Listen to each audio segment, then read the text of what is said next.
Hi friends, இந்த யூபிஎஸ்ல ஒரு sound ஒன்று வரும். டெக்னிக்கல் பீப்புளுக்கு தெரியும், பட் கஸ்டமருக்கு அவங்களுக்கு தெரிஞ்சதெல்லாம் சவுண்டு. என்ன சவுண்டு வந்துகிட்டே இருக்குதும்பாங்க. இது ரிலே சவுண்டுங்க. அதாவது வோல்டேஜ் லோ வோல்டேஜ் வரப்ப இந்த ரிலே சேஞ்சஸ் ஆகும். சேஞ்ச் ஆகிறதுக்கு ட்ரை பண்ணும். பேட்டரி மோடுக்கு சேஞ்ச் ஆகிறதுக்கு ட்ரை பண்ணும். அது பிசிக்கலா லோ வோல்டேஜ் வருதாங்கிறத நான் இன்னொரு embedded high voltage low voltage protect device வழியா நான் உங்களுக்கு காமிக்கிறேன் பாருங்க.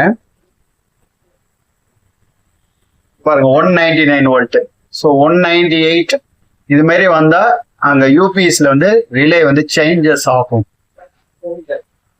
பயப்பட தேவையில்லைங்க. அதாவது லோ வோல்டேஜ் வந்தா பேட்டரி மோடுக்கு மாறுறதுக்கு ட்ரை பண்ணணும். மறுபடியும் வோல்டேஜ் வந்தோன்னா நார்மல் ஆயிரும். பார்த்தீங்கன்னா 190 வோல்ட் எல்லாம் வந்தா யூபிஎஸ்ல ரிலே சேஞ்சஸ் ஆகிற சவுண்டு தான் அந்த யூபிஎஸ்ல வரக்கூடிய சவுண்டு. ஆக்சுவலி அந்த லோ காஸ்ட் யூபிஎஸ்ல இந்த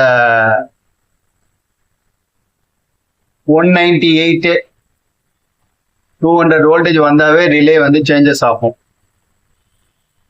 but high quality numeric UPS இதெல்லாம் பார்த்தீங்களா 180 வோல்டேஜ் வந்தாலும் உங்களுக்கு ரெகுலேட் பண்ணி கொடுப்போம். 180 வந்தாலும் உங்களுக்கு 230 வோல்டேஜ் ரெகுலேட் பண்ணி கொடுப்போம் நியூமெரிக் யூபிஎஸ்ல. மற்ற நார்மல் யூபிஎஸ்ல அதாவது லோ காஸ்ட்ல இருந்ததுன்னா அதில் AVR automatic voltage regulation protection இருக்காது. அதனால அந்த காஸ்ட் அதிகமாகுது நியூமெரிக் யூபிஎஸ்ல.